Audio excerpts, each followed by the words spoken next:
In today's video, I'm gonna be showing you the proper way or the best way or the fastest way you can put on your rend. I know rendering is one of those things that most plasterers find it difficult to do. Some people don't do it anyways. But today, let's make it easier for everyone.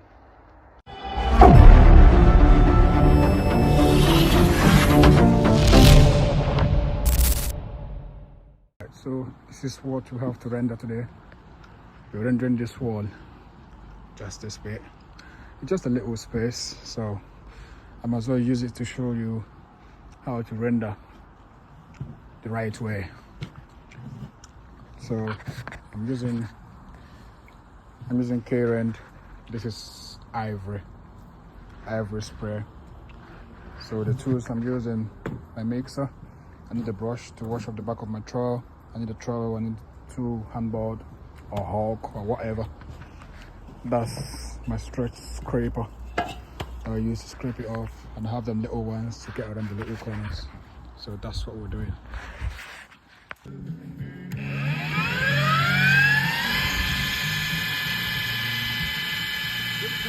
Done. Well, it's not good.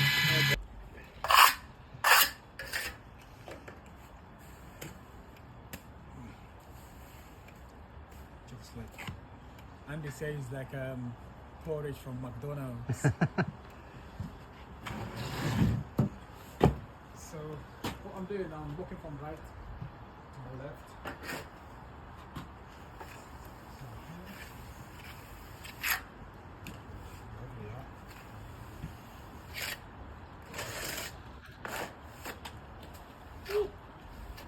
The reason why I'm walking from my right to left is because obviously I'm working on the dry surface.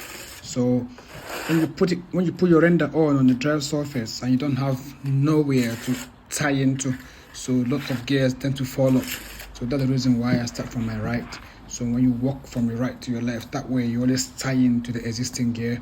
So that way you don't have to lose so much gear filling up the floor.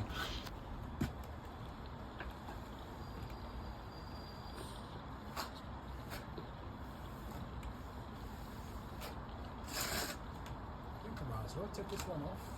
Yeah. Yep. Put them all back. So basically I'm working in sections now. So this is the first section, like the first part of it. So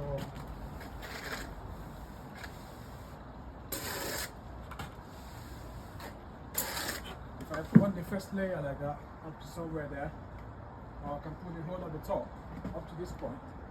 Then I will go back, come to the middle, put the second pass, first pass here, then go on top, put the second pass. So that way I won't miss anything out when I'm putting. So, and it's faster that way as well. But the first day I ever did rendering, I was like, okay, that was before I started rendering. I was like, can I do this thing? Basically, what I'm trying to explain here is I'm working in sections, I'm working in two sections now. So if I put the first layer on from one end to the other end, then I come back on the middle, pull the first layer on, go back to the one at the top, put the second layer on top of that one. So that way I'm working in sections, I don't have to, I won't miss anything out. So imagine being taught how to do something with a different language, like so most of the things I just have to comprehend by myself. Like, okay, he's talking about this, he's talking about that. Very fun. But it was a nice experience as well. Very nice experience, and it's better, way better.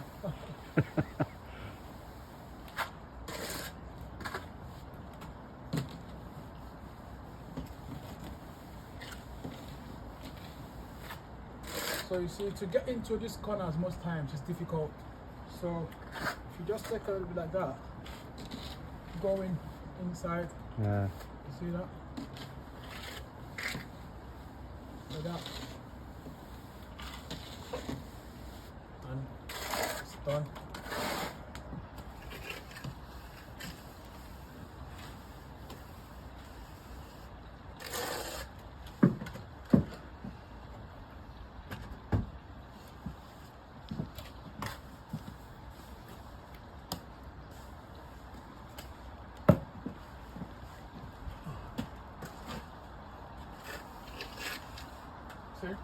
Yeah. If I go in, I lock in inside of that one. Yeah. So that's the reason why I start from the right. Take for instance, I'm starting from the left now. So nothing is here. If I put this on and go like that, you see? Falls off. Lots of it falls off. So that way, Sticks to the back of it, doesn't it? Tying into that one, the existing one. So that way is better. I think that's the only reason why I see people walk from right to left. Yeah. If you ask me. Rather, you can still do a nice job walking from left to right. But Do what you want, but I just think it's too much cleaning up afterwards. You know what I mean? So it's much more better. Much more better walking that way, just to save yourself the stress of training and that.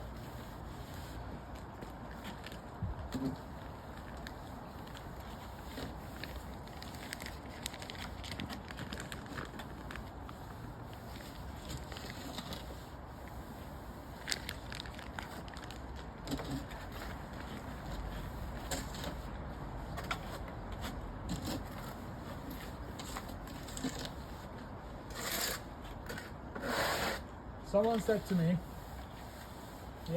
Yeah. Someone said to me, you're the first Nigerian I've ever seen plastering. Yeah. Yeah, but I think that's true. In case you've been wondering the voice you've been hearing in the background, that's a lovely fella. His name is Chris. He's the labourer giving me a hand, so he's a lovely guy. Honestly, he really helped me out in this job, and he made life easier for me. He's a good lad. So the kid said, you're the first Nigerian I've ever seen plastering. I said, well, it is what it is. Yeah.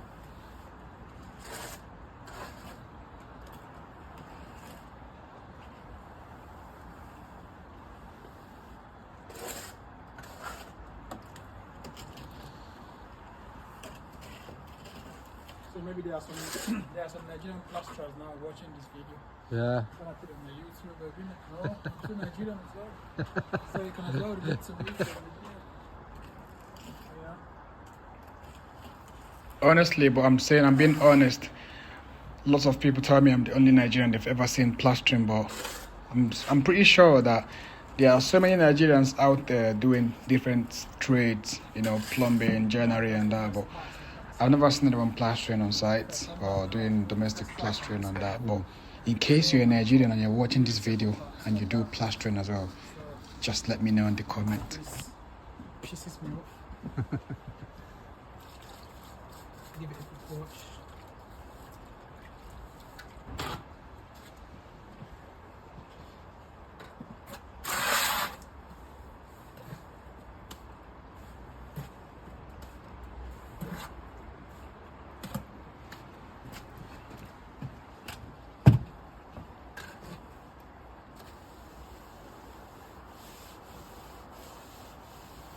So you see what I told you as well, yeah? Show you when you're taking your gear off from the handboard, from the hawk, whatever thing you call it. Is this one that moves, not the trowel. The trowel stays and your handboard moves. Yeah. So it's easier. You know, a lot of people that are starting off, they tend to do like that. Yeah. So and stops fall off the Fall floor. off. So if you just go in, just take it on. So when you get to that point, you can push it in. Try your best to push it in. Because we've got the stock bead on this side. So push in inside the stock bead. So you won't have any Just a little tips. When you're taking your gear from your handboard or your hawk, it's your left hand that's holding the handboard that moves, not the trowel.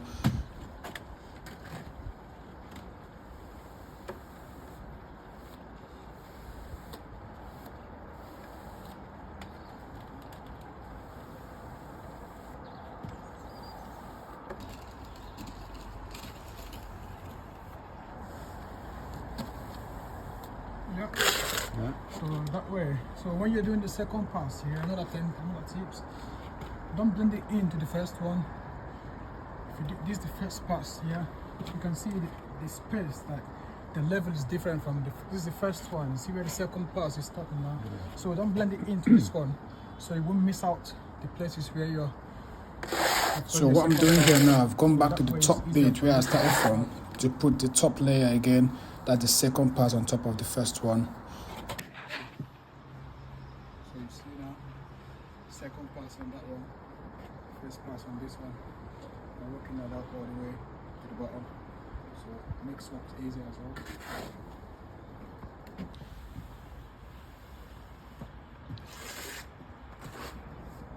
One parts and work our way to the bottom. The whole gear is on now, so what I'm just doing now, I'm just going around with the throw and removing the thick lines. I'll come back in the morning because the weather today is, I just hope it doesn't rain. Come back in the morning and scrape it back and I will show you the end result.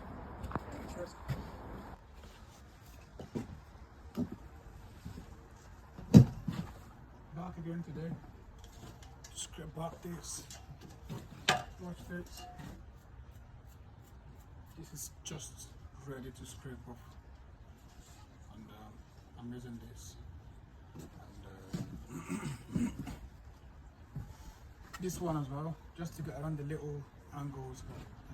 I use this to get flat. So come like that.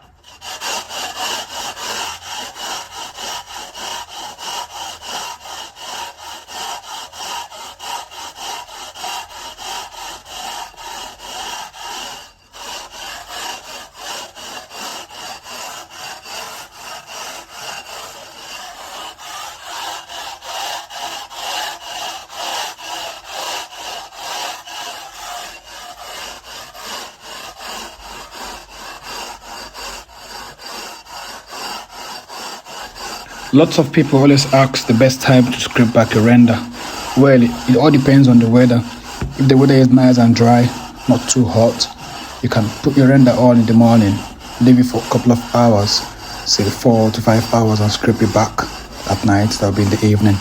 If the weather is too cold or it's not sunny, if you put it on at night or in the evening or in the midday, you can scrape it back the next day. So that way it just varies. The number of hours you leave the render to set varies depending on the weather. So you know the weather you're working on and you know the best time to scrape your render back. But in this phone, the weather is a bit cold, so that's why I put it on around midday, then came back the next morning to scrape it back, and it was just okay to be scraped.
See what it looks like, the difference.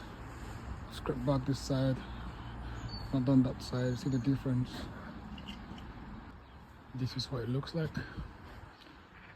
Job done now. So I'm gonna tidy up now and call it a day. Let me give you a little tour. Look at that.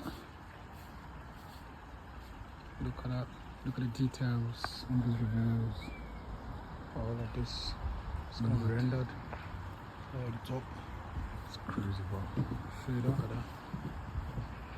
Look at the top. That's job done. Thank you for watching my video, and I hope this video will help the beginners that are just starting off in plastering and rendering as well. So I will see you guys in the next one. Thank you.